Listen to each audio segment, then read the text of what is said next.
What we'll do, we'll discuss about the challenges we face during global sourcing. Right? Disadvantages are different, challenges are different. Challenges are the nothing but the difficulties, not disadvantage, it's a difficulty that we'll face while doing global sourcing. Disadvantage in the sense that's completely what you call a loss, right? That will be a loss to the organization, some loss to the organization. Here challenge in the sense difficulties, what all the difficulties we'll face while doing global sourcing, right?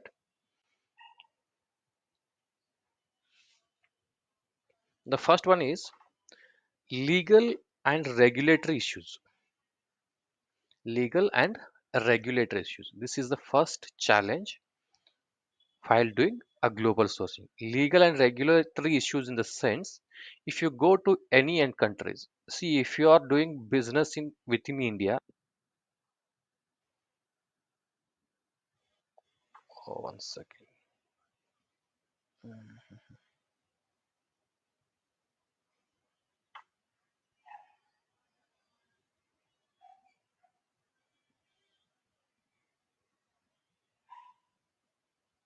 Now you are able to see, right?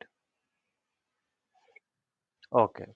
The global sourcing, the challenges while doing global sourcing. The first one is the legal and regulatory issues. See, whenever you are doing business within India, within the home country, the entire legal terms and terminology, legal terms and regulatories will be same across entire India, right? It will be again, it will be depend upon the state wise. There is some different, there is some policies in Karnataka, there is some industrial policies. If you go to Maharashtra, there will be some different industrial policies, but some major issues, the investment, the transportation, the taxes and insurance, that all will be same entire across entire India, across entire country, right? But when you go to global sourcing, if you consider Canada, there will be a different legal terms and terminologies, different legal regulatories, policies, right? If you go to China, there will be a different legal issues, there will be a different legal issues, different issue, right? Regulatory issues, the transportation, the investment policies. When you want to do investment, there will be different policies. If you go to America, there will be different legal entities, right? There is legal terms and conditions that are there, that is will be different with the European countries. If you go to USA, there will be again different policies, right? So that is the biggest. Whenever you are doing global sourcing, first you need to understand the legal consequences.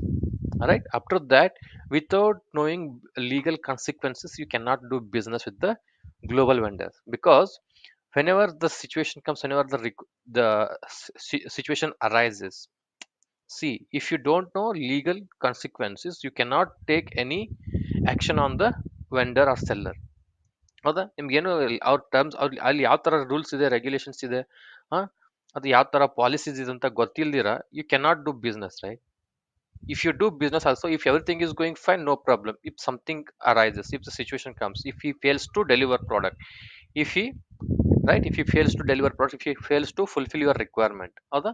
ಏನೇ ಸಮಸ್ಯೆ ಆಯ್ತು, quality, if you done already ನೀವು payment ಮಾಡಿರ್ತೀರಿ 30% 40% before process payment ಮಾಡಿರ್ತೀರಿ, during negotiation ಮಾಡಿರ್ತೀರಿ, once during P O ಮಾಡಿರ್ತೀರಿ, during G R N ಮಾಡಿರ್ತೀರಿ, right?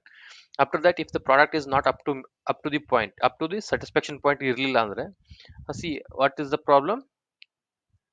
So whenever you want to take actions, you should know what are the legal consequences. If you go ಅದೇ problem ಏನಾಗುತ್ತೆ ಇಲ್ಲಿ, if you go to China ಜೊತೆ business ಮಾಡಿದಾಗ, there will be different policies. If you go to Japan, within Asian countries only, this both are Asian countries only, but there will be different policies, right? If you Ali, if you are doing business in enter in only in India,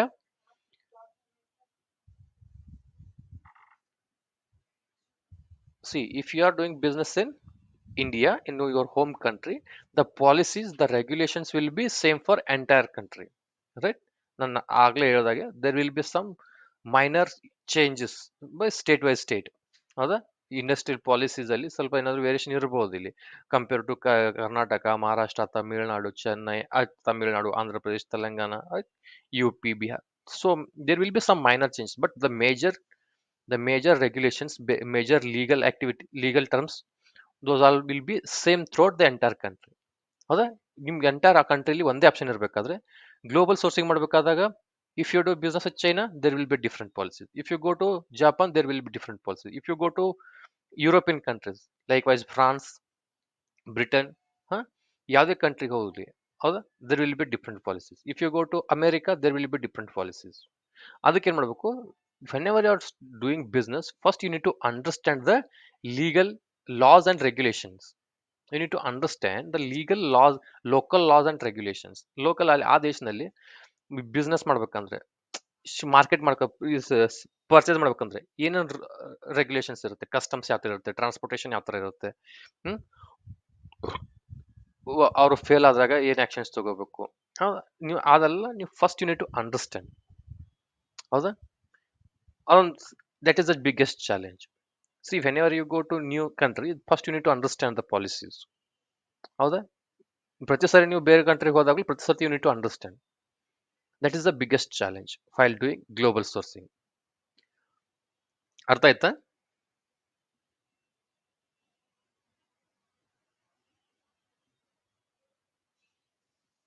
okay. The next one is currency and exchange rate, right?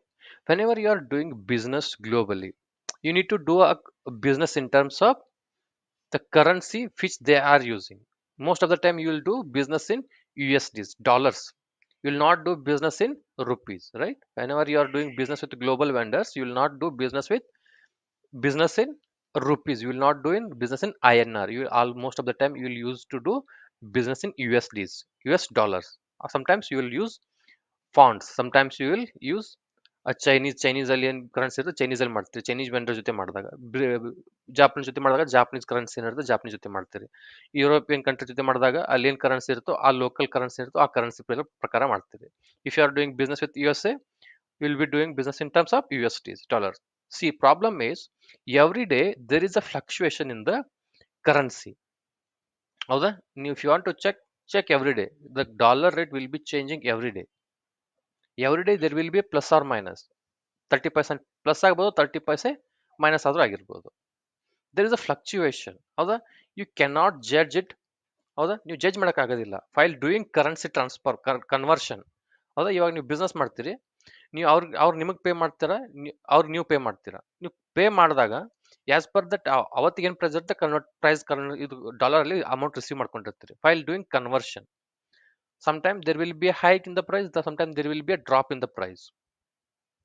Sometimes there will be a rise in the price, sometimes there will be a drop in the price. The currency value of the currency. Today it is 86, 87 rupees, right? I guess, right? Likewise, tomorrow it will be less than 86 or more than 87. The fluctuation will be there. So, what will happen? The problem is the currency value may fluctuate, which can affect the cost of goods. While purchasing, they will do business in terms of dollars. They will dollar ಅಲ್ಲಿ price ಮಾತಾಡ್ಕೊಂಡಿರ್ತೀರಿ. While conversion ಅವಾಗ price if it is reduced, the price of the good will reduce. If it is rise, the price of the good will rise. ಹೌದಾ? That is the one more challenge.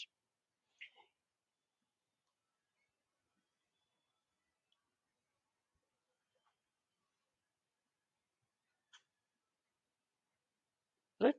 The problem is the rate of fluctuation, the currency fluctuation, the rate of currency fluctuation while doing conversion. That we need to understand in a better.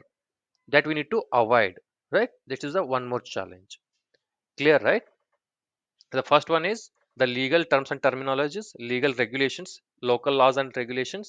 The second one is currency. Why? What is the problem? The currency, there will be a fluctuation. The value of the currency will be fluctuating every day. Today, if it is 86, now it is, if you consider fund also, it will be around more than 100 rupees today, I guess. Right? It will vary every day. Right? While doing conversion, if it is rise ಆದಾಗ ನಿಮ್ದು item charge ಜಾಸ್ತಿ ಆಗುತ್ತೆ, falls ಆದಾಗ down ಆದಾಗ item price ಕಡಿಮೆ ಆಗುತ್ತೆ. That will be the problem. ಹೌದಾ? The third one is political and economical instability. ಹೌದಾ? The local politics is very important. That will affect the entire market. See, I think I don't know whether you observed or not. See, whenever the sitting government, the ruling party loses the majority in the general elections. Definitely, there will be a market ಅಲ್ಲಿ down drop ಆಗಿ ಆಗುತ್ತದೆ. That will affects the market.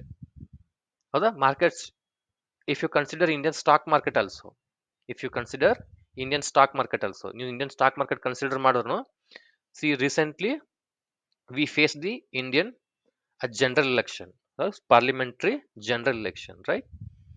What happened? From last 6 months, the brokers, the stock market experts are suggesting that there will be a why the their assumption is that our assumption ಏನಿತ್ತು, the sitting government, ಹೌದೇ, ಇದೇ government next third ಟೈಮ್ಗೂ continue ಆಗತ್ತೆ ಅಂತ ಅವ್ರ assumption ಇತ್ತು.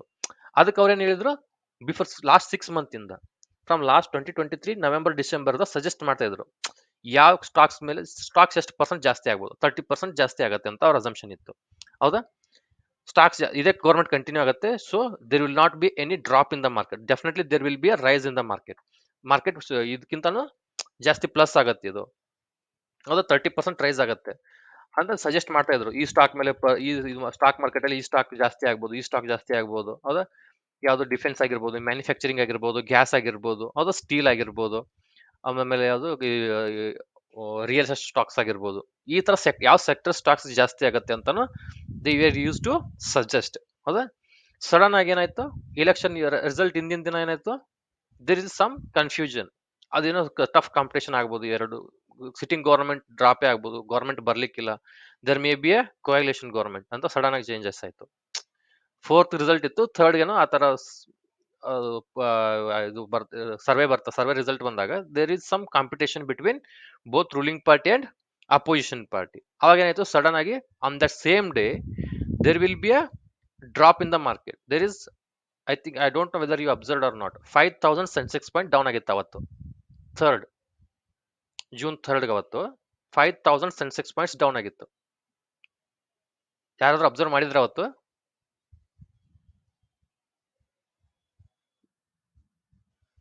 Okay.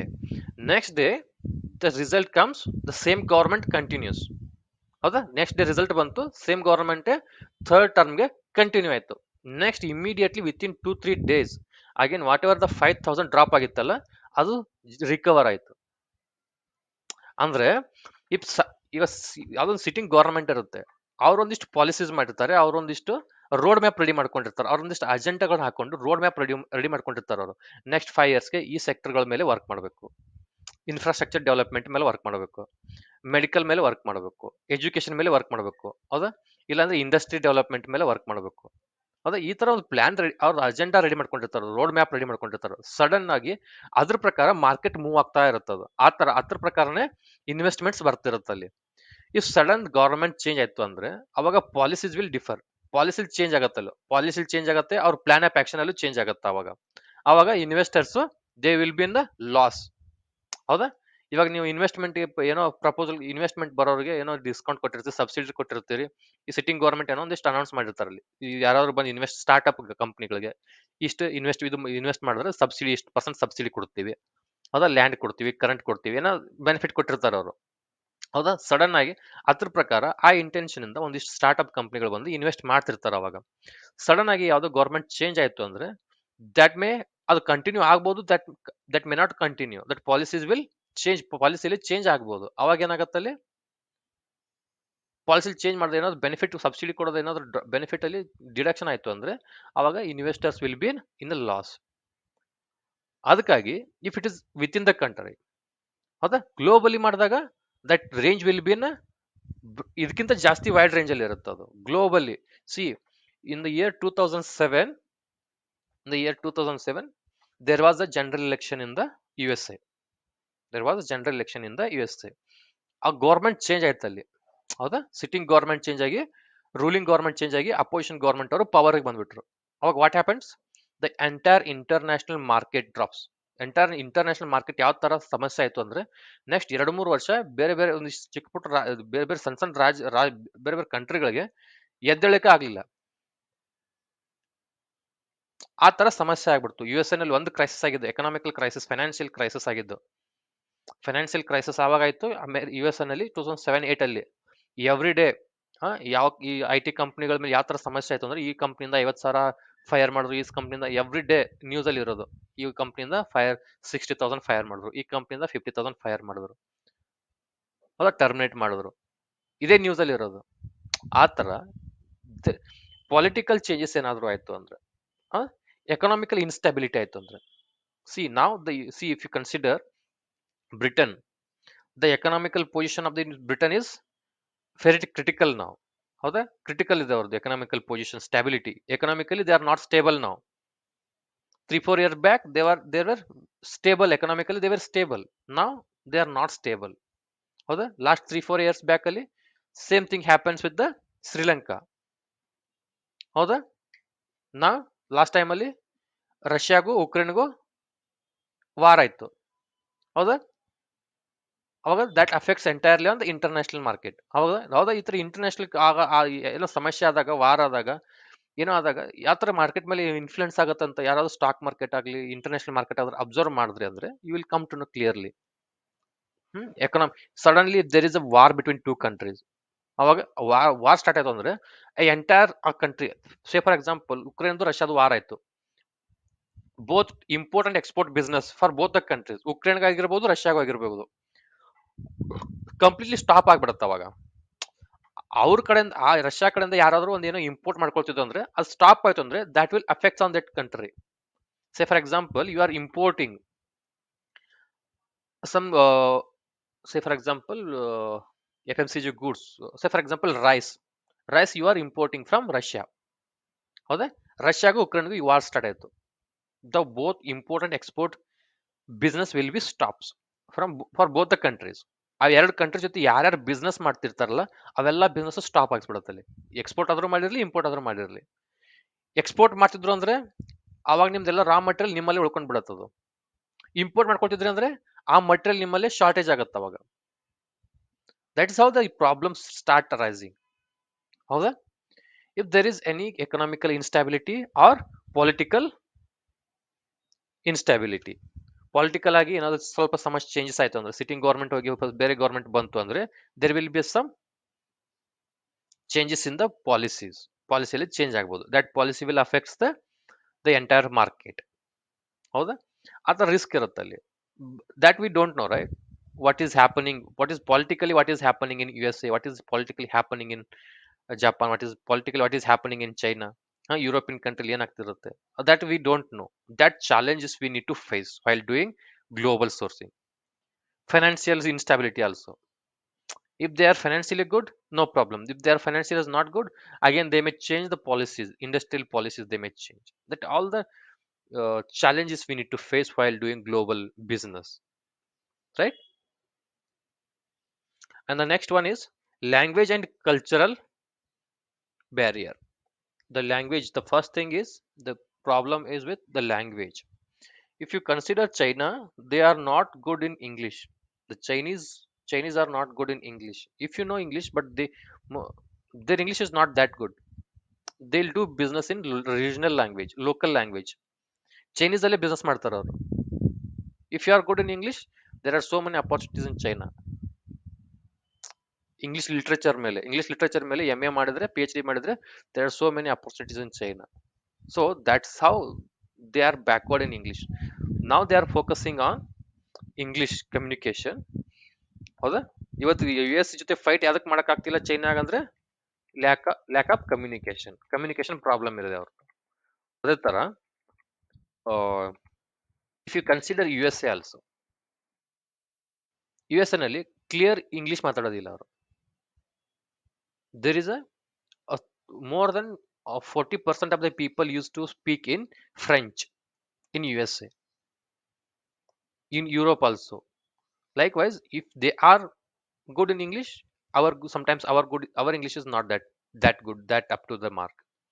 There is a communication gap, there is a communication language problem. ಹೌದಾ, language problem ಇರುತ್ತೆ. ಹೌದಾ, ಇದು ಸಮಸ್ಯೆ ಆಗತ್ತೆ ಇಲ್ಲ ಗ್ಲೋಬಲ್ ಜೊತೆ ವೆಂಡರ್ ಜೊತೆ ಮಾಡ್ಬೇಕಾದ್ರೆ, right? That communication problems, that communication problem may lead to misunderstand ಆಗ್ಬೋದು. ವೈಲ್ ಡೂಯಿಂಗ್ ನೆಗೋಷಿಯೇಷನ್ ಮಾಡೋ ಟೈಮಲ್ಲಿ ಆದ್ರೂ ಆಗಿರ್ಬೋದು, ವೈಲ್ ಡೂಯಿಂಗ್ ಬಿಸ್ನೆಸ್ ಆದ್ರೂ ಆಗಿರ್ಬೋದು, ವೈಲ್ ಎಕ್ಸ್ಪ್ಲೇನಿಂಗ್ ಯುವರ್ ರಿಕ್ವೈರ್ಮೆಂಟ್ ಆದ್ರೂ ಆಗಿರ್ಬೋದು. that may leads to a misunderstanding may leads to a wrong material. ಹೌದಾ? ಕಲ್ಚರಲ್ ಯಾವ ತರ ಅಂದ್ರೆ, there will be a different policies, industrial policies. ಅವ್ರ ಪಾಲಿಸಿ, ಅವ್ರ ಕಲ್ಚರೇ ಬೇರೆ ಇರುತ್ತೆ, ಅವ್ರ ಪಾಲಿಸಿಗಳೇ ಬೇರೆ ಇರುತ್ತೆ. ಅವ್ರು ನಿಮ್ಮ ವೆಂಡರ್ನ ಯಾವ ಟ್ರೀಟ್ ಮಾಡ್ತಾರಂತ ಅದೇ ಬೇರೆ ಇರುತ್ತೆ. ಅದು ವೆಂಡರ್ಗೆ ಯಾವ ತರ ರೆಸ್ಪೆಕ್ಟ್ ಕೊಡ್ತಾರೆ, ವೆಂಡರ್ನ ಯಾವ ತರ ಟ್ರೀಟ್ ಮಾಡ್ತಾರೆ ಅನ್ನೋದೇ ಡಿಫ್ರೆಂಟ್. ಅವ್ರ ಕಲ್ಚರೇ ಬೇರೆ ಇರುತ್ತದು. That will also leads, if they are smooth and ಅದು ಆರಾಮಾಗಿ ನಿಮ್ ಜೊತೆ ಬಿಸ್ನೆಸ್ ಕಮ್ಯುನಿಕೇಶನ್ ಮಾಡ್ತಿದ್ರು, ಕೂಲ್ ಆಗಿದ್ರು ಅಂದ್ರೆ that leads to a different, ಅದು ಬೇರೆನೆ ಪೊಸಿಷನ್ ಆಗಿರುತ್ತೆ ಅಲ್ಲಿ, ಬೇರೆನೆ ಸಿನಾರಿಯೋ ಆಗಿರುತ್ತೆ ಅಲ್ಲಿ. If they are not maintaining a good relation, ನಿಮ್ ಜೊತೆ ಸರಿಯಾಗಿ ಮಾತಾಡ್ತಿರ್ಲಿಲ್ಲ ಅಂದ್ರೆ, ಕಮ್ಯುನಿಕೇಶನ್ ಸರಿಯಾಗಿರ್ಲಿಲ್ಲ ಅಂದ್ರೆ, ಹಾರ್ಶ್ ಆಗಿ ಮಾತಾಡ್ತಿದ್ರು ಅಂದ್ರೆ, there will be again different scenarios. ನಾವು ಮಾತಾಡಿದ್ವಿ ಆಗಲೇ, vendor management, vendor buyer relation ಯಾವ ತರ ಇರಬೇಕು ಅಂತ, ಆ ತರ. ಸಿ, ನೀವು ವಿತ್ ಇನ್ ಕಂಟ್ರಿ ಮಾಡಿದ್ರೆ ನಿಮ್ಗೆ ವೆಲ್ ನೋನ್ ಇರುತ್ತದು, ಈ ತರ vendor. If you go to global ಅಂದ್ರೆ ಸಮುದ್ರ ಅದು, ಯು ಕೆನಾಟ್ ಜಡ್ಜ್. ಹೌದಾ, ನೀವು ಜಡ್ಜ್ ಮಾಡಕ್ ಆಗೋದಿಲ್ಲ ಯಾರು ಯಾವ ತರ ಅಂತ. ಕಮ್ಯುನಿಕೇಶನ್ ಪ್ರಾಬ್ಲಮ್ ಆಗ್ಬೋದು, ಅವ್ರ ಕಲ್ಚರೇ ಬೇರೆ ಇರುತ್ತೆ ಅಲ್ಲಿ, ಅದು ಪ್ರಾಬ್ಲಮ್ ಆಗ್ಬೋದು. ಕಲ್ಚರ್ ಚೆನ್ನಾಗಿರುತ್ತೆ ಅವ್ರದ್ದು. If you go to Chinese also, they will ಭಾರಿ ಫ್ರೆಂಡ್ಲಿ ಆಗಿರ್ತಾರೆ ಅವರೆಲ್ಲ. if you start working, if you start communicating with the peoples, foreign global vendors, that will be, ಅವಾಗ ನಿಮ್ಗೆ ಅಂಡರ್ಸ್ಟ್ಯಾಂಡ್ ಆಗತ್ತದ ಯಾವ ತರ ಇರ್ತಾರಂತ. They are very much friendly compared to Indian vendors. that I faced in my profession, this one real time experience ಅಲ್ಲಿ I came to know that one. They are much friendly than Indian vendors, Chinese and Europeans and USA vendors. ಹೌದಾ? These are some challenges. ಏನ್ challenge ಆಗುತ್ತೆ ಹೇಳ್ರಿ? First legal regulatory issue, local laws and regulations issue ಆಗುತ್ತೆ. Second ಒಂದು currency fluctuation ಆಗ್ಬೋದು. Third one political and economical instability ಆಗ್ಬೋದು. Fourth ಒಂದು language and culture problem ಆಗ್ಬೋದು. These are the some challenges we need to face while doing global sourcing. ಹೌದಾ? Clear?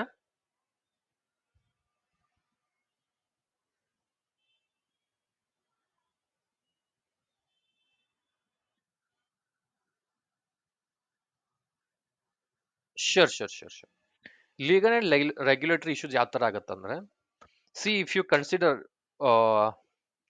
labor laws, if you consider legal terms and conditions, ಹೌದಾ? every country, if you consider India, if you consider home country, ಇಲ್ಲಿ ನಿಮ್ದು business ಮಾಡೋ ಮೂಡೇ ಬೇರೆ ಇರುತ್ತೆ. ಇಲ್ಲಿ legal actions, say for example, the vendor may fails to fulfil the requirement, ಆಗ ಅವ್ರ ಮೇಲೆ ಯಾವ ತರ ಆಕ್ಷನ್ಸ್ ತಗೋಬೇಕು ನೀವು? ಹೌದಾ? ಅವಾಗ ಲೀಗಲ್ ಬಿಸ್ನೆಸ್ ಮಾಡ್ಬೇಕಂದ್ರೆ ನಿಮ್ದು ಪಾಲಿಸಿಗಳೇನು, ನೀವು ಯಾವ ತರ ಮಟೀರಿಯಲ್ ಯಾವ ತರ ಪರ್ಚೇಸ್ ಮಾಡ್ತೀರಿ, ಮಟೀರಿಯಲ್ ಪರ್ಚೇಸ್ ಮಾಡ್ಬೇಕಂದ್ರೆ ಏನೇನ್ ಅಡಿಷನಲ್ ಪ್ರೈಸ್, ಹಿಡನ್ ಕಾಸ್ಟ್ಸ್ ಏನೇನು ಇರುತ್ತೆ ಇಲ್ಲಿ, ಇನ್ಶೂರೆನ್ಸ್ ಇರುತ್ತೆ, ಟ್ಯಾಕ್ಸ್ ಇರುತ್ತೆ. ಹೌದಾ? GST, ನಮ್ಮಲ್ಲಿ GST ಇಂಪ್ಲಿಮೆಂಟೆಡ್, ರೈಟ್? GST ಇರುತ್ತೆ, ಟ್ಯಾಕ್ಸ್ ಇರುತ್ತೆ, ಇವೆಲ್ಲ ಲೀಗಲ್ ಆಕ್ಷನ್ಸ್, ಇವೆಲ್ಲ ಪಾಲಿಸಿಗಳಿರುತ್ತೆ, ಲೀಗಲ್ ಪಾಲಿಸಿಗಳಿರುತ್ತೆ within country. If you this is well known within India, ನೀವು ಕಾಶ್ಮೀರಲ್ಲಿ ಮಾಡಿದ್ರು ಅದೇ, ಕನ್ಯಾಕುಮಾರಿಲಿ ಮಾಡಿದ್ರು ಅದೇ ಟರ್ಮ್ಸ್, ಲೀಗಲ್ ಕಂಡೀಷನ್ ಇರುತ್ತೆ. But the problem is, whenever you go to global vendors, ಚೈನಾಗೆ ಹೋದಾಗ ಚೈನಾದಲ್ಲಿ ಲೀಗಲ್ ಆಕ್ಷನ್ಸ್ ಬೇರೆನೇ ಇರುತ್ತೆ ಅವ್ರದ್ದು. ನೀವು ಅವ್ರ ಮೇಲೆ ಆಕ್ಷನ್ಸ್ ತಗೊಳ್ಬೇಕಂದ್ರೂ ಬೇರೆ ಸಿನಾರಿಯೋ ಇರುತ್ತೆ ಅಲ್ಲಿ. If you go to international ಅಲ್ಲಿ ಕೋರ್ಟ್ ಹೋದಾಗ, ಇಂಟರ್ನ್ಯಾಷನಲ್ ಕೋರ್ಟ್ ಹೋದಾಗ ಅಲ್ಲಿ ಅವ್ರ ಪಾಲಿಸಿಗಳು ಯಾವ ತರ ಇರುತ್ತೋ, ನೀವು ಅದೇ ತರ ನೀವು ಅವ್ರ ಮೇಲೆ ಇದು ಆಕ್ಷನ್ ತಗೋಬೇಕಾಗತ್ತೆ ಅಲ್ಲಿ. ಇಂಡಿಯಾದಲ್ಲಿ ನಾವು ಈ ತರ ಮಾಡ್ತೀವಿ ಅಂತ ಅಲ್ಲಿ ಅವ್ರ ಜೊತೆ ಫೈಟ್ ಮಾಡಕ್ ಆಗೋದಿಲ್ಲ. ಅಲ್ಲಿ ಅವ್ರ ಜೊತೆ ಬಿಸ್ನೆಸ್ ಮಾಡಿದಾಗ ಅಲ್ಲಿ ಲೋಕಲ್ ಲಾಸ್ ರೆಗ್ಯುಲೇಷನ್ಸ್ ಏನಿರುತ್ತೆ ವೈಲ್ ಡೂಯಿಂಗ್ ಬಿಸ್ನೆಸ್, ಟ್ಯಾಕ್ಸ್ ಏನಿರುತ್ತೆ, ಇನ್ಶೂರೆನ್ಸ್ ಏನಿರುತ್ತೆ, if he fails to do if he fails to fulfil the requirement, ಅವ್ರ ಮೇಲೆ ಯಾವ ತರ ಆಕ್ಷನ್ಸ್ ತಗೋಬಹುದು. ಹೌದಾ? ಅದೆಲ್ಲ ಬೇರೆ ಬೇರೆ terms and condition, legal actions ಬೇರೆ ಬೇರೆ ಇರುತ್ತೆ ಅಲ್ಲಿ, ಲೋಕಲ್ ಲಾಸ್ ಬೇರೆ ಇರುತ್ತೆ. ಹೌದಾ? ಲೇಬರ್ ಲಾಸ್ಗಳು ಬೇರೆ ಇರುತ್ತೆ, ಇಂಡಸ್ಟ್ರಿ ಲಾಸ್ಗಳು ಬೇರೆ ಇರುತ್ತೆ. ಹೌದಾ? ಟ್ಯಾಕ್ಸಸ್ ಬೇರೆ ಇರುತ್ತೆ, ಚಾರ್ಜ್ಗಳು ಬೇರೆ ಇರುತ್ತೆ. If you consider China, there will be difference. If you consider Japan, ಅದು ಬೇರೆನೇ ಇರುತ್ತೆ. If you go to European countries, ಅಲ್ಲೂ ಬೇರೆ ಬೇರೆ ಲಾಸ್, ಲೇಬರ್ ಲಾಸ್ ಆಗಿರ್ಬೋದು, ಇಂಡಸ್ಟ್ರಿಯಲ್ ಲಾಸ್ ಇಂಡಸ್ಟ್ರಿಯಲ್ ಪಾಲಿಸೀಸ್ ಆಗಿರ್ಬೋದು, ಹೌದಾ, ಅಲ್ಲಿ ಇನ್ಶೂರೆನ್ಸ್ಗಳಾಗಿರ್ಬೋದು, ಆ ಟ್ಯಾಕ್ಸಸ್ ಆಗಿರ್ಬೋದು. If you go to U S, there will be difference. ಆವಾಗ ನೀವು whenever you go to new vendor, if say for example ನಾವು you are doing business with China ಜೊತೆ ಬಿಸ್ನೆಸ್ ಮಾಡ್ಬೇಕಂದ್ರೆ ಫಸ್ಟ್ ನೀವು ಏನ್ ಮಾಡ್ತೀರಿ, ಸ್ಟಡಿ ಮಾಡ್ತೀರಿ ಲೋಕಲ್ ಲಾಸ್ ಏನಿದೆ. ಅವ್ರ ಜೊತೆ ಬಿಸ್ನೆಸ್ ಮಾಡ್ಬೇಕಂದ್ರೆ ಏನೇನ್ ನಾವು ಪ್ರಿಕಾಷನ್ಸ್ ತಗೊಂಡಿರ್ಬೋದು, what are the primary precautions we need take. Primary ಇಲ್ಲ, ನಾವು ಏನೇನ್ ಅರ್ಥ ಮಾಡ್ಕೊಳ್ಬೇಕು ಫಸ್ಟ್ ಅವ್ರ ಜೊತೆ ಬಿಸ್ನೆಸ್ ಮಾಡಬೇಕು ಅಂದ್ರೆ. And you will do business for some times, 1 ವರ್ಷ 2 ವರ್ಷ ಚೈನಾ ಜೊತೆ ಬಿಸ್ನೆಸ್ ಮಾಡ್ತೀರಿ. ಸಡನ್ಲಿ ಚೈನಾ ಜೊತೆ ಏನೋ ಮಿಸ್ಅಂಡರ್ಸ್ಟ್ಯಾಂಡಿಂಗ್, ಏನೋ ಸಡನ್ಲಿ ದೇ ಸ್ಟಾಪ್ ಸಪೋರ್ಟಿಂಗ್. ಅವಾಗ ಏನ್ ಮಾಡ್ತಾರೆ, if you want to go to Japan, again you need to understand the Japan policies. ಹೌದಾ, ನೀವು sometimes for another requirement, for a different component, if you want to do business with, ನೀವು ಚೈನಾದಲ್ಲಿ ಇರೋದಿಲ್ಲ, Japan ಇರೋದಿಲ್ಲ, if you want to go to Israel, ಇಸ್ರೇಲ್ಗೆ ಹೋಗ್ಬೇಕು ಅನ್ಕೊಳ್ರಿ.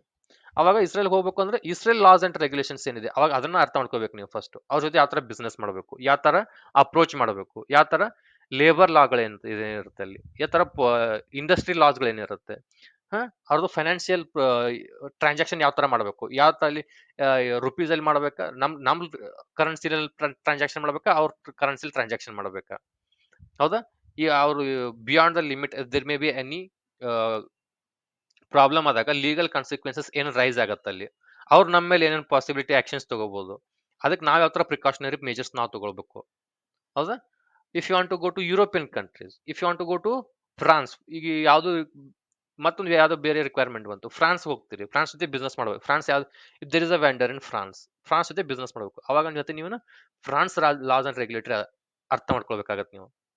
Every time whenever you go to a new country, first you need to understand the local laws and regulations. Industry loss ಆಗಿರ್ಬೋದು, ಅದು ಆಮೇಲೆ labour laws ಆಗಿರ್ಬೋದು, ಹ ಆಮೇಲೆ ಇದು ನಿಮ್ದು ಫೈನಾನ್ಷಿಯಲ್ ಫ್ಲೋ ಯಾವ ತರ ಆಗ್ಬೇಕು ಅಂತ ಪಾಲಿಸೀಸ್ ಇರುತ್ತೆ.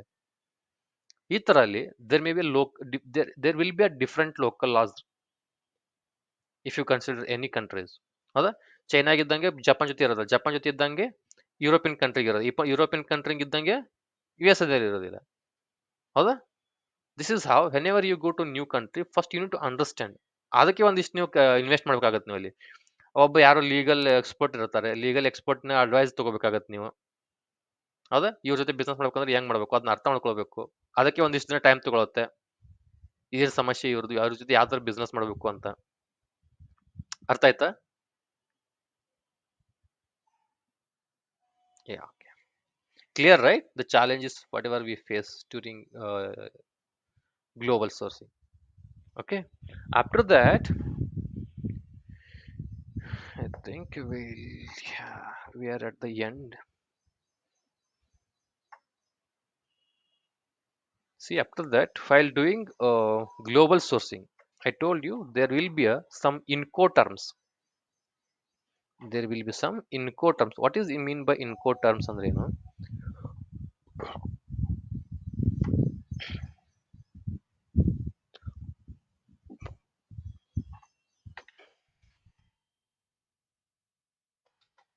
Incoterms. Incoterms ಅಂದ್ರೆ ಏನು? There set up guidelines. There are 11 set up guidelines. ಹೌದು? ಯಾರು ಮಾಡಿರೋದು? ICC. What is mean by ICC? Indian International Cricket Council, right? International Council of Cricket, right? ಹೌದಾ? Yes, international chamber of commerce, ICC. ಅಲ್ಲಿ ಒಂದು body ಇರುತ್ತೆ, ಅಲ್ಲಿ there is a one board. ಅಲ್ಲಿ ಎಲ್ಲ ಕಂಟ್ರಿನವರು ರಿಪ್ರೆಸೆಂಟೇಟಿವ್ ಇರ್ತಾರೆ ಅಲ್ಲಿ. ನಾವು ಈಗ ಇಂಟರ್ನ್ಯಾಷನಲ್ ಅಲ್ಲಿ ಸ್ಮೂತ್ ಆಗಿ ಬಿಸ್ನೆಸ್ ರನ್ ಮಾಡಬೇಕು, ಹೌದಾ. ಈಗ ಜಪಾನ್ ಒಂದೊಂದು ಹೇಳ್ಬೋದು, ಇಂಡಿಯಾದ ಒಂದೊಂದು ಹೇಳ್ಬೋದು, ಜರ್ಮನ್ ಒಂದೊಂದು ಹೇಳ್ಬೋದು, ಚೈನೀಸ್ ಒಂದು ಹೇಳ್ಬೋದು, ಹೌದಾ. ನಮ್ ಕಂಟ್ರಿಲಿ ನಾವು ಆತರ ಮಾಡ್ತೀವಿ, ನಮ್ ಕಂಟ್ರಿಲಿ ಆತರ ಜಗಳ ಮಾಡಕ್ ಆಗೋದಿಲ್ಲ. There will be smooth business, ಹೌದಾ. Ease of doing business. ಏನ್ ಮಾಡಿದ್ರು, ಒಂದು there is a one body, there is a one committee, ಹೌದಾ. ಒಂದು ಬೋರ್ಡ್ ಇರುತ್ತೆ, ಅಲ್ಲಿ ಎಲ್ಲಾ ಕಂಟ್ರಿನಿಂದ ಎಕ್ಸ್ಪರ್ಟ್ಸ್ ಅವ್ರ ಕಂಟ್ರಿಗಳನ್ನ ರಿಪ್ರೆಸೆಂಟ್ ಮಾಡ್ತಾರೆ. ಅವರ ಲೀಗಲ್ ಎಂಟಿಟೀಸ್ ಏನಿರುತ್ತೆ, ಲೀಗಲ್ ಟರ್ಮ್ಸ್ ಏನಿರುತ್ತೆ, ಅದನ್ನೆಲ್ಲ ಡಿಸ್ಕಸ್ ಮಾಡಿ they prepared 11 terms and conditions. While doing business with the global vendors ಯಾವ ತರ ನಾವು ಆ ಮಟೀರಿಯಲ್ಸ್ನ ಯಾವ ತರ ಇಂಪೋರ್ಟ್ ಎಕ್ಸ್ಪೋರ್ಟ್ ಯಾವ ತರ ಮಾಡ್ಕೋಬೇಕು ಅಂತ. Only for imports and export. Other than that business ಮಾಡ್ಬೇಕಂದ್ರೆ ನೀವು ನೆಗೋಷಿಯೇಷನ್ ಐಟಮ್ಸ್ ಅದೆಲ್ಲ they will not worry about those. Only for import and export business ಮಾಡ್ಬೇಕಂದ್ರೆ ಯಾವ ತರ ಗೈಡ್ಲೈನ್ಸ್ ಮಾಡಬೇಕು, ಅದು ಯಾವ ತರ ಟರ್ಮ್ಸ್ ಅಂಡ್ ಕಂಡೀಷನ್ ಮಾಡಬೇಕು, ಯಾವ ತರ ಸೆಟ್ ಅಪ್ ರೂಲ್ಸ್ ಯಾವ ತರ ಮಾಡಬೇಕು ಅಂತ they have prepared 11 in code terms. But ಈಗ ಈ ಇಂಟರ್ನ್ಯಾಷನಲ್ ಮಾರ್ಕೆಟ್ ಅಲ್ಲಿ while doing global business we are following three incoterms. We are following three incoterms. The first one is X works. X works. X works ಅಂದ್ರೆ ಏನು? ಸರಿ, ಈ X works ಒಂದು, ಮತ್ತೊಂದು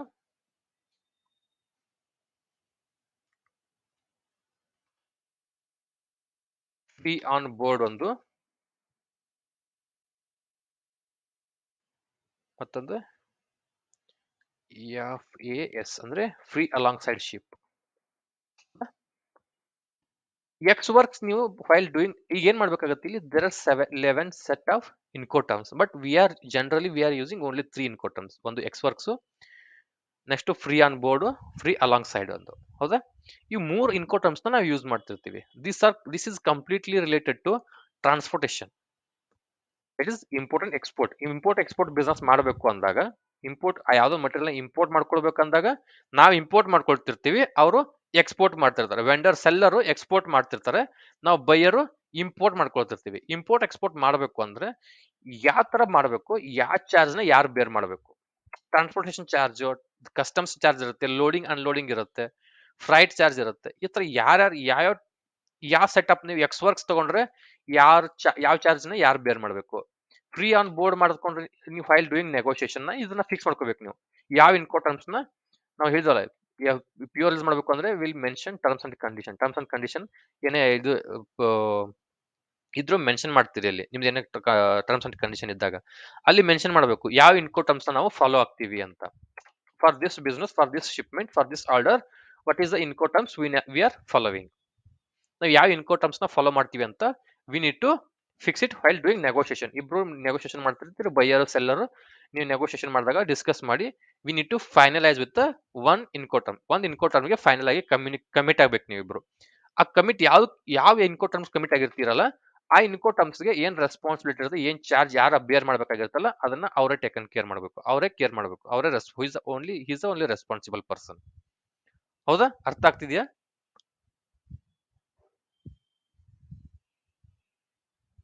hello, okay. ಈ ಯಾವ್ದು ಇನ್ಕೋ ಟರ್ಮ್ಸ್ ಅಂದ್ರೆ ಏನು? ನೀವು ಬೈಯರ್ ಆಗಿ as a buyer you are importing the material. ಹೌದಾ? ನೀವು ತರಿಸ್ಕೊತಿದ್ದೀರಿ. For example from China you are importing some material. As a vendor, as a seller, he is exporting. ಅವರು ಅಲ್ಲಿಂದ ಸೆಲ್ ಮಾಡ್ತಿರ್ತಾರೆ, ಅವರು ಸೆಲ್ ಮಾಡ್ತಿರ್ತಾರೆ ಅಲ್ಲಿ. ನೀವು ಇಂಪೋರ್ಟ್ ಎಕ್ಸ್ಪೋರ್ಟ್, ನೀವು ಇಂಪೋರ್ಟ್ ಮಾಡ್ಕೊಡ್ತೀರಿ, ಅವ್ರು ಎಕ್ಸ್ಪೋರ್ಟ್ ಮಾಡ್ತಿರ್ತಾರೆ ಅಲ್ಲಿ. ಇಂಟರ್ನ್ಯಾಷನಲ್ ಚೇಂಬರ್ ಆಫ್ ಕಾಮರ್ಸ್ ಅವ್ರು ಏನ್ ಮಾಡಿದ್ರು, ಒಂದು ಕಮಿಟಿ ಮಾಡಿ ಒಂದು ಸೆಟಪ್ 11 ಸೆಟಪ್ ಗೈಡ್ಲೈನ್ಸ್ ಮಾಡಿದ್ರು. ಎಕ್ಸ್ ವರ್ಕ್ಸ್ ಮಾಡ್ಕೊಂಡ್ರಿ ಅಂದ್ರೆ ವೈಲ್ ಡೂಯಿಂಗ್ ನೆಗೋಷಿಯೇಷನ್ ಇಬ್ರು ಕಮಿಟ್ ಆಗಿ ನೆಗೋಷಿಯೇಟ್ ಆಗಿ ಎಕ್ಸ್ ವರ್ಕ್ಸ್ ಕಮಿಟ್ ಆದ್ರೆ ಎಕ್ಸ್ ವರ್ಕ್ಸ್ ಅಲ್ಲಿ ಟ್ರಾನ್ಸ್ಪೋರ್ಟೇಷನ್ ಚಾರ್ಜ್ ಯಾರು ಬೇರ್ ಮಾಡಬೇಕು, ಕಸ್ಟಮ್ಸ್ ಡ್ಯೂಟಿ ಯಾರು ಮಾಡಬೇಕು, ಡೆಲಿವರ್ ಚಾರ್ಜ್ ಯಾರು ಮಾಡಬೇಕು, ಲೋಡಿಂಗ್ ಅನ್ಲೋಡಿಂಗ್ ಯಾರು ಮಾಡಬೇಕು. ಹೌದಾ? ಟ್ರಾನ್ಸ್ಪೋರ್ಟೇಷನ್ ಯಾವ ಮೋಡಲ್ಲಿ ಆಗುತ್ತೆ ಇಲ್ಲಿ? ಶಿಪ್ ಅಲ್ಲಿ ಆಗುತ್ತೆ transportation. Most of the time, maximum time ಏನು ಟ್ರಾನ್ಸ್ಪೋರ್ಟೇಷನ್ ಅಲ್ಲಿ ಶಿಪ್ ಅಲ್ಲೇ ಆಗೋದು ಇದು. ಹೌದಾ? ಶಿಪ್ ಅಲ್ಲಿ ಇದು ಫ್ರೈಟ್ ಚಾರ್ಜ್ ಯಾರು ತಗೊಳ್ಬೇಕು, ಅಲ್ಲಿ ಅವ್ರ ವೇರ್ ಹೌಸ್ ಇಂದ ಇಲ್ಲಿ ಶಿಪ್ ಯಾರಿಗೆ ಬರಬೇಕು, ಪೋರ್ಟ್ ಯಾರಿಗೆ ಬರಬೇಕು, ಪೋರ್ಟ್ ಇಂದ ಮತ್ತೆ ಅಲ್ಲಿ ಅನ್ಲೋಡ್ ಮಾಡಿ ಲೋಡ್ ಮಾಡಿ, ಈ ತರ ಯಾವ ಖರ್ಚುಗಳನ್ನ ಯಾರು ಬೇರ್ ಮಾಡಬೇಕು ಅನ್ನೋದನ್ನ ಗೈಡ್ ಮಾಡಿ ಫಿಕ್ಸ್ ಮಾಡಿ 11 ಇನ್ಕೋಟಮ್ಸ್ 11 ಇನ್ಕೋಟಮ್ಸ್ ದೇ ಆರ್ ಫೈನಲೈಸ್ಡ್. ಅದ್ರಲ್ಲಿ ನಾವು generally we are using 3 X works, free along side, free on board, free alongside ship. ಹೌದಾ? ಈ ತರ ಮೂರು ಇರಬೇಕಾದ್ರೆ ಮೂರನ್ನ ಯೂಸ್ ಮಾಡ್ಕೊಳ್ತೀವಿ. ಈ ಮೂರು ಎಕ್ಸ್ ವರ್ಕ್ಸ್ ಅಂದ್ರೆ ಏನು, ಫ್ರೀ ಆನ್ ಬೋರ್ಡ್ ಅಂದ್ರೆ FOB ಅಂದ್ರೆ ಏನು, FAS ಅಂದ್ರೆ ಏನು. ಹೌದಾ? That we will discuss. X works ಅಂದ್ರೆ ಏನು? First one X works. X works ಅಲ್ಲಿ ಸೆಲ್ಲರ್ ಡ್ಯೂಟಿ ಏನು? ಸೇ for example if you are procuring China and vendor is ABC and you are XYZ. ಹೌದಾ? ನೀವು ಯಾರು? ಬೈಯರ್. ಬೈಯರ್, ಯಾರು seller. ಹೌದಾ? ಚೈನಾದಿಂದ business ಮಾಡ್ತಿರ್ತೀರಿ, China ಜೊತೆ ಬಿಸ್ನೆಸ್ ಮಾಡ್ತಿದ್ದೀರಿ. ವೆಂಡರ್ ಹೆಸರೇನು? ಯಾರ ಜೊತೆ ಬಿಸ್ನೆಸ್ ಮಾಡ್ತಿದ್ರಿ? ABC ಅನ್ನೋ ಜೊತೆ ಬಿಸ್ನೆಸ್ ಮಾಡ್ತಿದ್ರಿ. ನಿಮ್ ಕಂಪನಿ ಹೆಸರೇನು? XYZ. In case of negotiate ಮಾಡ್ತಿರ್ತೀರಿ, ಯಾವ್ದೋ ಮಟೀರಿಯಲ್ ಪರ್ಚೇಸ್ ಮಾಡ್ತಿರ್ತೀರಿ. ಏನ್ ಮಟೀರಿಯಲ್ ಪರ್ಚೇಸ್ ಮಾಡ್ತಿರ್ತೀರಿ? ಇದು ಚೈನೀಸ್ ಇಂದ ಮೋಸ್ಟ್ ಯಾವ ಬಿಸ್ನೆಸ್ ಜಾಸ್ತಿ ಮಾಡ್ತೀವಿ ನಾವು? ಆಟಿಕೆ ಸಾಮಾನುಗಳು. ಹೌದಾ? ಜಾಸ್ತಿ ನಾವು ಚೈನಾದಿಂದ ಇಂಪೋರ್ಟ್ ಮಾಡ್ಕೊಳ್ಳೋದು ಆ ಮಟೀರಿಯಲ್ಗಳಲ್ಲ. ಇಲ್ಲ mobile, for example mobile, Chinese mobiles, right? ಹೌದಾ? ಮೊಬೈಲ್ ಇಂಪೋರ್ಟ್ ಮಾಡ್ಕೊಳ್ತೀವಿ. This is the mobile is the material. ಹೌದಾ? ಮೊಬೈಲ್ ನ ಪರ್ಚೇಸ್ ಮಾಡ್ತಿದ್ದೀರಿ ಚೈನಾದಿಂದ ಫ್ರಮ್ ವೆಂಡರ್ ABC. ಯಾರು ಪರ್ಚೇಸ್ ಮಾಡ್ತಿರೋದಾದ್ರು XYZ. ವೆಂಡರ್ XYZ ಗೂ ABCಗೂ ನೆಗೋಷಿಯೇಷನ್ ಆಗುತ್ತೆ. ಅಲ್ಲಿ ನೆಗೋಷಿಯೇಷನ್ ಟೈಮ್ ಅಲ್ಲಿ ಪ್ರೈಸ್ ಫೈನಲ್ ಮಾಡ್ತಾರೆ. ಎಲ್ಲ ಫೈನಲ್ ಆದ್ಮೇಲೆ ಪ್ರೈಸ್, ಕ್ವಾಂಟಿಟಿ, ಸ್ಪೆಸಿಫಿಕೇಶನ್ ಎಲ್ಲ ಫೈನಲ್ ಮಾಡಿ the Incoterm they committed is ex works ಇರ್ಲಿ ಅಂತ ಕಮಿಟ್ ಆಗ್ತಾರೆ ಇಬ್ರು. ಹೌದಾ? ಎಕ್ಸ್ ವರ್ಕ್ಸ್ ಅಂದ್ರೆ ಏನ್ ಮಾಡ್ಬೇಕು ಇಲ್ಲಿ? ಯಾವ ತರ ಮಾಡ್ಬೇಕು? Seller duty. ಸೆಲ್ಲರ್ ಏನ್ ಮಾಡ್ಬೇಕು ಅಂದ್ರೆ ಜಸ್ಟ್ ಈ want to place the material. Say for example ನಾವು 1000 ಮಟೀರಿಯಲ್ಸ್ ನ ಪ್ರೊಕ್ಯೂರ್ ಮಾಡ್ತಿದ್ದೀವಿ. 10,000 ಮಟೀರಿಯಲ್. 10,000 ಮಟೀರಿಯಲ್ ನ ಮೊಬೈಲ್ಸ್ ಗಳಿಗೆ ಆರ್ಡರ್ ಮಾಡಿದೀವಿ ನಾವು. 10,000 ಮೊಬೈಲ್ ಆರ್ಡರ್ ಮಾಡಿದೀವಿ. ಯಾರ ಹತ್ರ? ವೆಂಡರ್ ABC ಹತ್ರ. ವೆಂಡರ್ ABC ಕೆಲಸ ಏನು? Just he need to pack 10,000 mobiles. 10,000 mobile ಗಳನ್ನ ಪ್ಯಾಕ್ ಮಾಡಬೇಕು. ಎಲ್ಲಿ ಪ್ಲೇಸ್ ಮಾಡಬೇಕು ಅಂದ್ರೆ ಅವ್ನು ವೇರಸ್ ಅಲ್ಲಾದ್ರೂ ನಾವ್ ಎಲ್ಲಿಂದ ಪಿಕಪ್ ಮಾಡ್ತೀವಿ ಅಂತ ಫಸ್ಟ್ ಕಮ್ಯುನಿಕೇಟ್ ಮಾಡಬೇಕು. ನಿಮ್ ಬೈಯರ್ ಯಾವ ಪಾಯಿಂಟ್ ಇಂದ ಪಿಕಪ್ ಮಾಡ್ತಾನೆ? From China only, within ಚೈನಾದಲ್ಲಿ ಇರೋದು ABC. ಚೈನಾ ಅವ್ನ್ ಸ್ವಂತ ವೇರ್ಹೌಸ್ ಇಂದ ಪಿಕಪ್ ಮಾಡ್ತಿದ್ರಿ ಅಂತ ನೀವೇನಾದ್ರು ಕಮ್ಯುನಿಕೇಟ್ ಮಾಡಿದ್ರಿ ಡ್ಯೂರಿಂಗ್ ನೆಗೋಷಿಯೇಷನ್ ಅಂದ್ರೆ ಅವ್ನು 10,000 ಬಾಕ್ಸ್ ನ ಪ್ಯಾಕ್ ಮಾಡಿ ಅವ್ನ ವೇರ್ಹೌಸ್ ಅಲ್ಲಿ ಇಟ್ಟಿರ್ತಾನ. ಅವನು ಅಲ್ಲಿ ಹೋಗಿ ಪಿಕಪ್ ಮಾಡ್ಕೋ ಜವಾಬ್ದಾರಿ ಯಾರ್ದು? ನಮ್ದು, ಬೈಯರ್ದು, XYZ.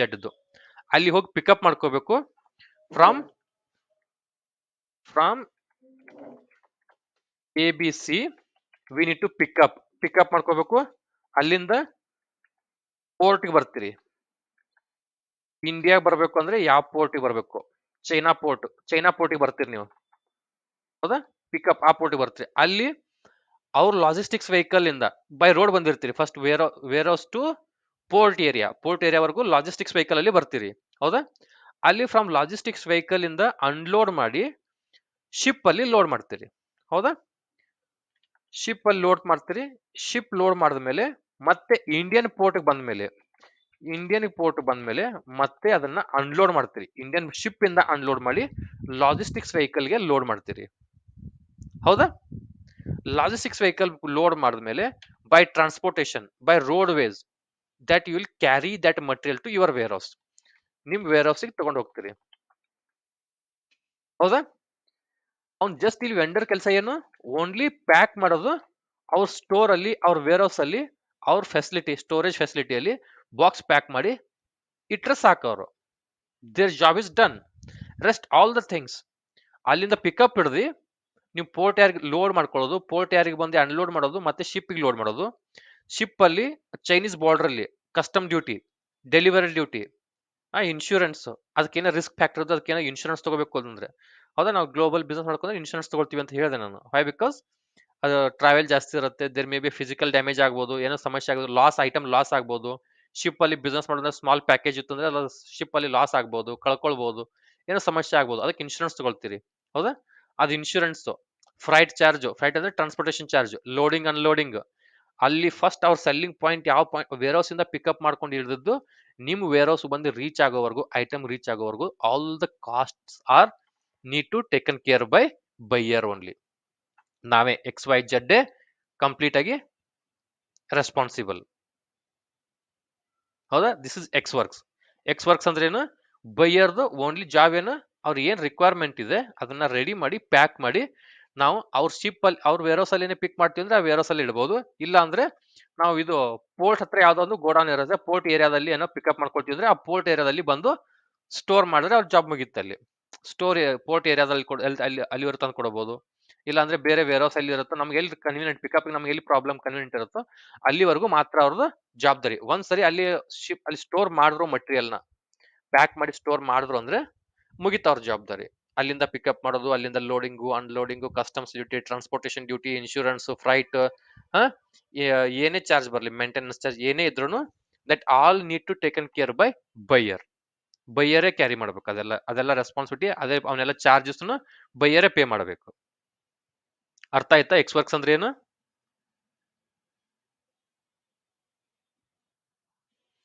ಅರ್ಥ ಆಯ್ತಲ್ಲ?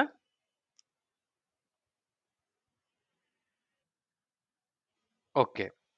Next free alongside ship, FAS ಅಲ್ಲಿ, FAS free alongside ship. Free alongside ship ಅಲ್ಲಿ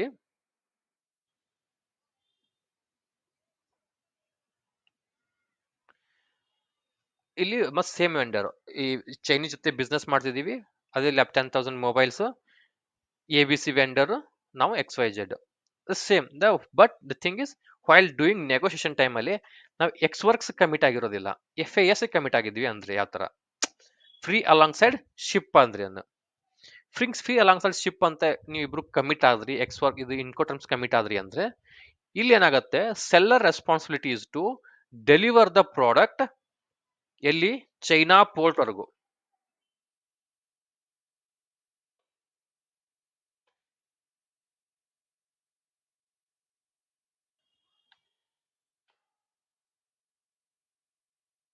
ಹೌದಾ?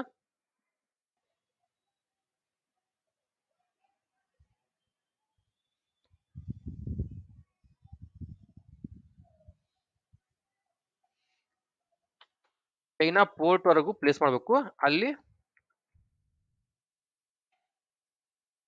ಚೈನೀಸ್ ಅಲ್ಲಿ ಏನು ಪಿಕಪ್ ಆಗತ್ತಲ್ಲ, ಫ್ರೀ ಅಲಾಂಗ್ ಸೈಡ್ ಶಿಪ್ ಅಲ್ಲಿ ಅವ್ರ ವೆಂಡರ್ ಅವ್ರ ವೇರ್ ಹೌಸ್ ಇಂದ ಮ್ಯಾನುಫ್ಯಾಕ್ಚರ್ ಮಾಡಿರ್ತಾರೆ, ಮ್ಯಾನುಫ್ಯಾಕ್ಚರ್ ಮೇಲೆ ಅದನ್ನೆಲ್ಲ ಪ್ಯಾಕ್ ಮಾಡಿ ಅವ್ರ ವೇರ್ ಹೌಸ್ ಇಂದ ಮಟೀರಿಯಲ್ ನ ಪಿಕಪ್ ಮಾಡ್ಕೊಂಡು ಅಲ್ಲಿ ಅವ್ರ ವೇರ್ ಹೌಸ್ ಇಂದ, ಚೈನೀಸ್ ಮ್ಯಾನುಫ್ಯಾಕ್ಚರರ್ ವೇರ್ ಹೌಸ್ ಅವ್ರ ವೇರ್ ಹೌಸ್ ಇಂದ ಮಟೀರಿಯಲ್ ನ ಪಿಕಪ್ ಮಾಡ್ಕೊಂಡು port area, India China material drop ಆಗಬೇಕು ಅಂದ್ರೆ ಯಾವ ಪೋರ್ಟ್ ಏರಿಯಾ ಬರಬೇಕು ಆ ಪೋರ್ಟ್ ಏರಿಯಾವರೆಗೂ ಪಿಕಪ್ ಮಾಡ್ಕೊಂಡು ಬಂದು ಅಲ್ಲಿ ಅನ್ಲೋಡ್ ಮಾಡಿ ಶಿಪ್ ಅಲ್ಲಿ ಲೋಡ್ ಮಾಡಬೇಕು. ಶಿಪ್ ಅಲ್ಲಿ ಲೋಡ್ ಮಾಡಿದ್ರು ಅಂದ್ರೆ ಅವ್ರ ಜವಾಬ್ದಾರಿ ಮುಗೀತು. ಸೆಲ್ಲರ್ ಡ್ಯೂಟಿ ಏನು, ಅವ್ರ ಕಸ್ಟಮ್ಸ್ ಅವ್ರ ಮ್ಯಾನುಫ್ಯಾಕ್ಚರ್ ಫೆಸಿಲಿಟಿಯಿಂದ ಪೋರ್ಟ್ ಏರಿಯಾವರೆಗೂ ಡೆಲಿವರ್ ಮಾಡಬೇಕು. ಪೋರ್ಟ್ ಏರಿಯಾನಲ್ಲಿ ಅವರು ಲಾಜಿಸ್ಟಿಕ್ಸ್ ವೆಹಿಕಲ್ ಇಂದ ಅನ್ಲೋಡ್ ಮಾಡಿ ಶಿಪ್ಮೆಂಟ್ ಅಲ್ಲಿ ಲೋಡ್ ಮಾಡಬೇಕು, ಶಿಪ್ ಅಲ್ಲಿ ಲೋಡ್ ಮಾಡಬೇಕು. ಹೌದಾ? ಅರ್ಥ ಆಯ್ತಾ? ಅಲ್ಲಿವರೆಗೂ ಯಾರು responsible? Seller is the responsible. Vendor is responsible till it loads to ship. ಎಲ್ಲಿ? ಚೈನಾಸ್ ಪೋರ್ಟ್ ಅಲ್ಲಿ, ಚೈನಾದ ಪೋರ್ಟ್ ಏರಿಯಾನಲ್ಲಿ ಅವ್ರ ಪಾಯಿಂಟ್ ಅಲ್ಲಿ ಯಾವ್ದು mode of transportation is ship. Mode of transportation ಯಾವ ತರ ಟ್ರಾನ್ಸ್ಪೋರ್ಟ್ ಮಾಡ್ತಾರೆ, ಶಿಪ್ ಇಂದ ಟ್ರಾನ್ಸ್ಪೋರ್ಟ್ ಮಾಡ್ತಿದ್ರಿ. ಅಲ್ಲಿ ಅವ್ರ ಪೋರ್ಟ್ ಏರಿಯಾದಿಂದ ಅವ್ರ ವೇರ್ ಹೌಸ್ ಇಂದ ಲೋಡ್ ಮಾಡ್ಕೊಂಡು ಲಾಜಿಸ್ಟಿಕ್ಸ್ ವೆಹಿಕಲ್ ಅಲ್ಲಿ ಬೈ ರೋಡ್ ಬಂದು ಪೋರ್ಟ್ ಏರಿಯಾನಲ್ಲಿ ಅನ್ಲೋಡ್ ಮಾಡಿ ಆ ಎಲ್ಲಾ ಮಟೀರಿಯಲ್ ನ ಶಿಪ್ ಅಲ್ಲಿ ಲೋಡ್ ಮಾಡಿದ್ರು ಅಂದ್ರೆ ಸೆಲ್ಲರ್ದು ಜವಾಬ್ದಾರಿ ಮುಗೀತು. ಅಲ್ಲಿವರೆಗೂ he is the responsible person. The ABC seller, ABC is responsible till it loads to the shipment. ಅದಾದ್ಮೇಲೆ all the responsible need to taken care by buyer. ಅಲ್ಲೇನೋ ಫಿಸಿಕಲ್ ಡ್ಯಾಮೇಜ್ ಆದ್ರೂ ಆಗಿರ್ಬೋದು, ಅಲ್ಲಿ ಇದೇನು ಕಸ್ಟಮ್ಸ್ ಡ್ಯೂಟಿ ಆಗಿರ್ಬೋದು, ಟ್ರಾನ್ಸ್ಪೋರ್ಟೇಷನ್ ಚಾರ್ಜ್ ಆಗಿರ್ಬೋದು, ಆಮೇಲೆ ಅಲ್ಲಿ ಲೋಡ್ ಮಾಡಿರ್ತಾರೋ ಇಂಡಿಯನ್ ಪೋರ್ಟ್ ಬಂದ್ಮೇಲೆ ಇಂಡಿಯನ್ ಪೋರ್ಟ್ ಅಲ್ಲಿ ಅನ್ಲೋಡ್ ಮಾಡ್ಕೊಳ್ಳೋದು. ಹೌದಾ? ಮತ್ತೆ ನಮ್ ಲಾಜಿಸ್ಟಿಕ್ಸ್ ವೆಹಿಕಲ್ಗೆ ಲೋಡ್ ಮಾಡ್ಕೊಳ್ಳೋದು. ಇಲ್ಲ ರೋಡ್ ಟ್ರಾನ್ಸ್ಪೋರ್ಟೇಷನ್ ಮಾಡ್ತೀರಿ, ರೋಡ್ ಟ್ರಾನ್ಸ್ಪೋರ್ಟೇಷನ್ ಮಾಡ್ಕೊಂಡು ನಮ್ಮ ವೇರ್ ಹೌಸ್ಗೆ ಹೋಗ್ತೀರಿ. ನಮ್ಮ ವೇರ್ ಹೌಸ್ಗೆ ರೀಚ್ ಆಗೋವರೆಗೂ ಅದೇನ್ ಚಾರ್ಜ್ ಇರುತ್ತೋ that all the charges need to taken care by buyer. ಹೌದಾ? ಫ್ರೀ ಅಲಾಂಗ್ ಸೈಡ್ ಶಿಪ್ ಅಲ್ಲಿ ಅವ್ರದ್ದು ರೆಸ್ಪಾನ್ಸಿಬಿಲಿಟಿ ಏನು, seller responsibility need to deliver the product till the port area and load that material into the shipment. ಅಲ್ಲಿ ship ವರೆಗೂ load ಮಾಡೋವರೆಗೂ ಮಾತ್ರ ಅವ್ರ responsibility. ಅಲ್ಲಿವರೆಗೂ ಏನ್ ಚಾರ್ಜ್ ಇರುತ್ತೆ, ಟ್ರಾನ್ಸ್ಪೋರ್ಟೇಷನ್ ಚಾರ್ಜ್, ಲೋಡಿಂಗ್ ಅನ್ಲೋಡಿಂಗ್, ಅವ್ರ ವೇರ್ ಹೌಸ್ ಅಲ್ಲಿ ಲೋಡ್ ಮಾಡ್ಕೊಳ್ಳೋದು, ಪೋರ್ಟ್ ಏರಿಯಾಗೆ ಬಂದು ಅನ್ಲೋಡ್ ಮಾಡೋದು, ಮತ್ತೆ ತಿರ್ಗಾ ಶಿಪ್ ಅಲ್ಲಿ ಲೋಡ್ ಮಾಡೋದು ಅವ್ರು ಚೈನಾ ಇದು ಪೋರ್ಟ್ ಏರಿಯಾನಲ್ಲಿ.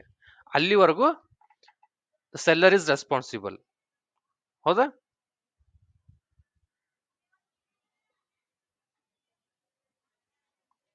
ಅರ್ಥ ಆಯ್ತಾ? ಅದಾದ್ಮೇಲೆ once it delivered, once it ಅದೇನೋ ರೀಚ್ ಆಯ್ತು ಅಂದ್ಮೇಲೆ ಅದಾದ್ಮೇಲೆ ಎಲ್ಲ ರೆಸ್ಪಾನ್ಸಿಬಿಲಿಟಿ ಅಲ್ಲಿಂದ ಟೇಕನ್, ಇದು ಯಾರ್ದು ರಿಸ್ಕ್ ಆಗಿರ್ಬೋದು, ಟ್ರಾನ್ಸ್ಪೋರ್ಟೇಷನ್ ಆಗಿರ್ಬೋದು, ಕಸ್ಟಮ್ಸ್ ಆಗಿರ್ಬೋದು, ಆಮೇಲೆ ಇನ್ಶೂರೆನ್ಸ್ ಆಗಿರ್ಬೋದು, ಎಲ್ಲ ಯಾರು ತಗೊಳ್ಬೇಕು ಅಂದ್ರೆ buyer need to taken care. ಹೌದಾ? Clear?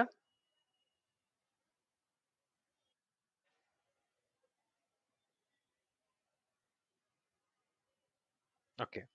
Next is free on board.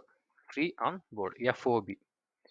Free on board ಅಲ್ಲೂ ಸೇಮ್, ಇಲ್ಲಿ ಎಲ್ಲಿವರೆಗೂ ಸೇಮ್ ಅಂದ್ರೆ ಅವ್ರ ಸೆಲ್ಲರ್, ಆ ಸೆಲ್ಲರ್ ಅವ್ರ ವೇರ್ ಹೌಸ್ ಇಂದ ಲೋಡ್ ಮಾಡ್ಕೊಂಡು ಬಂದು ಪೋರ್ಟ್ ಏರಿಯಾನಲ್ಲಿ ಅನ್ಲೋಡ್ ಮಾಡ್ಕೊಳ್ಬೇಕು. ಪೋರ್ಟ್ ಏರಿಯಾದಲ್ಲಿ ಅನ್ಲೋಡ್ ಮಾಡಿ ಶಿಪ್ ಅಲ್ಲಿ ಲೋಡ್ ಮಾಡ್ಕೋಬೇಕು. ಹೌದಾ? ಶಿಪ್ ಅಲ್ಲಿ ಲೋಡ್ ಮಾಡಿದ್ಮೇಲೆ ಅಲ್ಲಿವರೆಗೂ same as F A S. F S ಅಲ್ಲಿ ಇಲ್ಲಿ ಕ್ಲೋಸ್ ಆಯ್ತು ಅಲ್ಲಿ. ಆದ್ರೆ ಇಲ್ಲಿ ಎಫ್ ಒ ಬಿ ನಲ್ಲಿ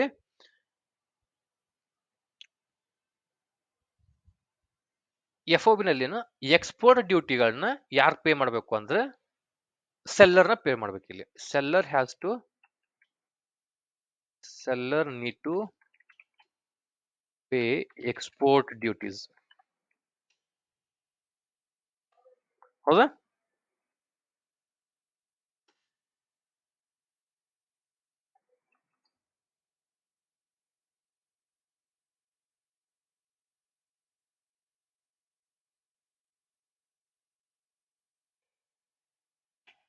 ಇಲ್ಲಿ ಎಫ್ ಒ ಬಿ ನಲ್ಲಿ ಸೇಮ್ ಲೋಡ್ ಮಾಡೋವರೆಗೂ ಮಾತ್ರ, ಇಲ್ಲಿ ಪಿಕಪ್ ವೆಹಿಕಲ್ ಅಲ್ಲಿ ಲೋಡ್ ಮಾಡೋವರೆಗೂ ಮಾತ್ರ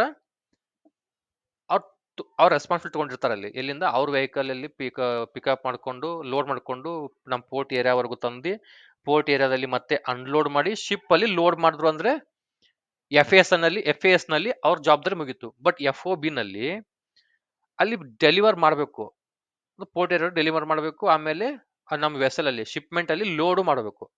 ಅದಾದ್ಮೇಲೆ ಡ್ಯೂಟಿ ಮುಗಿತವ್ರದ್ದು. ಆದ್ರೆ they need to pay the export duties. They need to pay export duties, tax and custom clearance.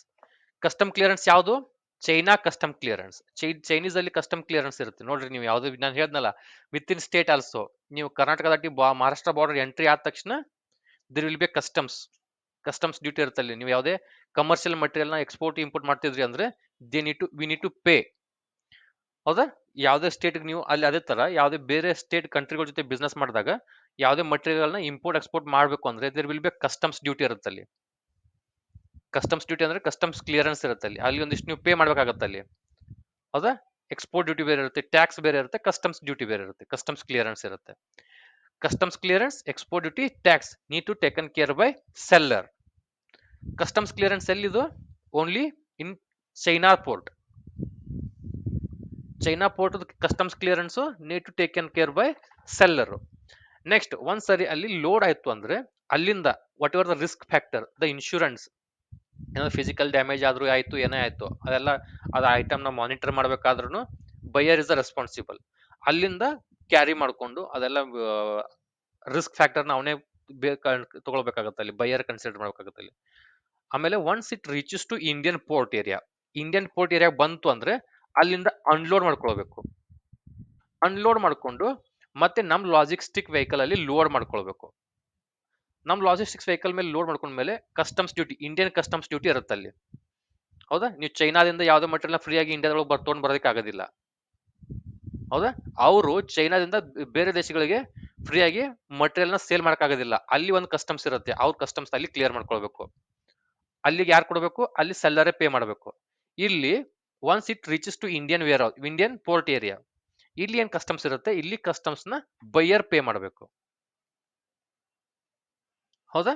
ಇಲ್ಲಿ ಬೈಯರ್ ಪೇ ಮಾಡಬೇಕು, ಇಲ್ಲಿ ಇಂಡಿಯನ್ ಕಸ್ಟಮ್ಸ್ ನ ಕ್ಲಿಯರ್ ಮಾಡ್ಕೋಬೇಕು. ಆಮೇಲೆ once it loads to logistics vehicle by road, ನೀವು ನಿಮ್ ವೇರ್ ಹೌಸ್ ಒಳಗೆ ತಗೊಂಡು ಹೋಗಿ ಅಲ್ಲಿ ಮತ್ತೆ ಅನ್ಲೋಡ್ ಮಾಡ್ಕೊಳ್ಳೋದು ಎಲ್ಲ ಅಲ್ಲಿ ಟ್ರಾನ್ಸ್ಪೋರ್ಟೇಷನ್ ಆಗಿರ್ಬೋದು, ಇನ್ಶೂರೆನ್ಸ್ ಆಗಿರ್ಬೋದು, that all need to taken care by the buyer. ಅರ್ಥ ಆಯ್ತಾ?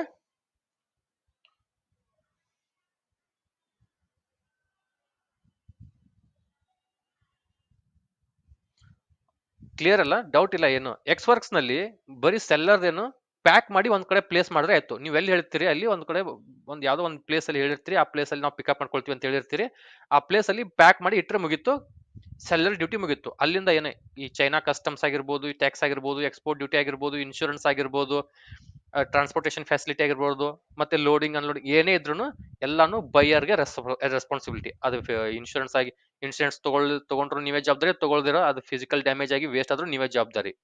ಸೆಲ್ಲರ್ಗೆ ಯಾವುದೇ ಸಮಸ್ಯೆ ಇಲ್ಲ, ಅವ್ನು ಪ್ಯಾಕ್ ಮಾಡಿ ನೀವು ಹೇಳಿರೋ ಪ್ಲೇಸ್ ಅಲ್ಲಿ ಪ್ಲೇಸ್ ಮಾಡಿದ್ರೆ ಮುಗಿತು ಅವ್ನ ಜವಾಬ್ದಾರಿ.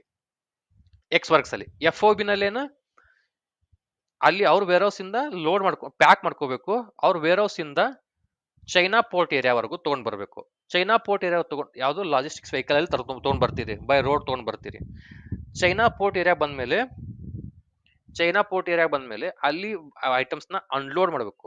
ಅನ್ಲೋಡ್ ಮಾಡಿ ಶಿಪ್ ಲೋಡ್ ಮಾಡಬೇಕು.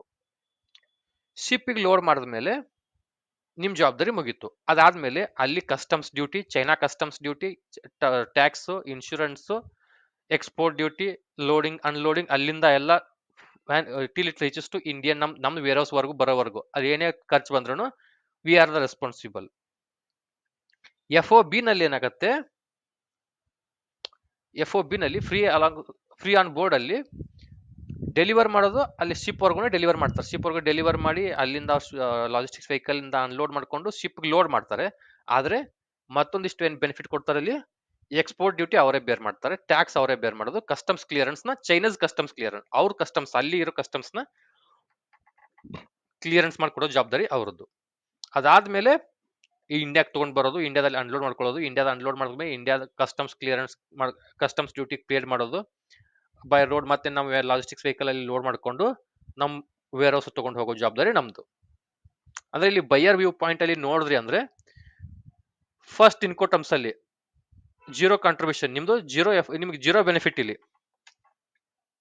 ಹೌದಾ, ಜೀರೋ ಬೆನಿಫಿಟ್ ನಿಮ್ಗೆ ಇಲ್ಲಿ. ಯಾಕಂದ್ರೆ ಇಲ್ಲಿ ಎಲ್ಲಾನು ನೀವೇ ತಗೊಳ್ಬೇಕು, ಎಲ್ಲಾನು ನಿಮ್ಗೆ ಕ್ಯಾರಿ ಮಾಡ್ಬೇಕು. ಇಲ್ಲಿ ಜಸ್ಟ್ ಅವರು ಬಾಕ್ಸ್ ಅಲ್ಲಿ ಪ್ಯಾಕ್ ಮಾಡಿ ಒಂದ್ ಕಡೆ ಪ್ಲೇಸ್ ಮಾಡಿದ್ರಿ ಅಂದ್ರೆ ಮುಗೀತದು, ಅವ್ರ ರೆಸ್ಪಾನ್ಸಿಬಲ್ ಮುಗೀತು, ಎಲ್ಲಾನು ನೀವೇ ಬೇರ್ ಮಾಡ್ಬೇಕು. ಅಂದ್ರೆ ಎಕ್ಸ್ ವರ್ಕ್ಸ್ ಅಲ್ಲಿ ಬೈಯರ್ಗೆ zero benefit. F A S ಅಲ್ಲಿ ಫ್ರೀ ಅಲಾಂಗ್ ಸೈಡ್ ಅಲ್ಲಿ ಅವ್ರ ವೇರ್ ಹೌಸ್ ಇಂದ ಲೋಡ್ ಮಾಡ್ಕೊಂಡು ಪೋರ್ಟ್ ಏರಿಯಾಗೆ ಬಂದು ಅನ್ಲೋಡ್ ಮಾಡಿ ಮತ್ತೆ ಶಿಪ್ ಲೋಡ್ ಮಾಡಿದ್ರು ಅಂದ್ರೆ 25% ಬೆನಿಫಿಟ್ ಸಿಕ್ತಿಲ್ಲಿ.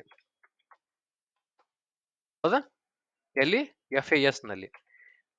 ಎಫ್ ಒ ಬಿ ಮಾಡ್ಕೊಂಡ್ರಿ ಅಂದ್ರೆ ಫ್ರೀ ಆನ್ ಬೋರ್ಡ್ ಮಾಡ್ಕೊಂಡ್ರಿ ಅಂದ್ರೆ ಅಲ್ಲಿಂದ ಅವ್ರ ವೇರ್ ಹೌಸ್ ಇಂದ ಶಿಪ್ ಲೋಡ್ ಮಾಡ್ಕೊಳ್ಬೇಕು, ಕ್ಲಿಯರ್ ಇಲ್ಲಿ ಅನ್ಲೋಡ್ ಮಾಡ್ಕೋಬೇಕು, ಪೋರ್ಟ್ ಏರಿಯಾದಲ್ಲಿ ಅನ್ಲೋಡ್ ಮಾಡಿ ಮತ್ತೆ ಪೋರ್ಟ್ ಅಲ್ಲಿ ಶಿಪ್ಗೆ ಲೋಡ್ ಮಾಡ್ಕೋಬೇಕು. ಲೋಡ್ ಮಾಡಿದ್ಮೇಲೆ ಮತ್ತೊಂದಿಷ್ಟು ಬೆನಿಫಿಟ್ಸ್ ಏನ್ ಕೊಡ್ತಾರೆ ಇಲ್ಲಿ, export duty, tax, customs clearance, 50% benefit ಇಲ್ಲಿ.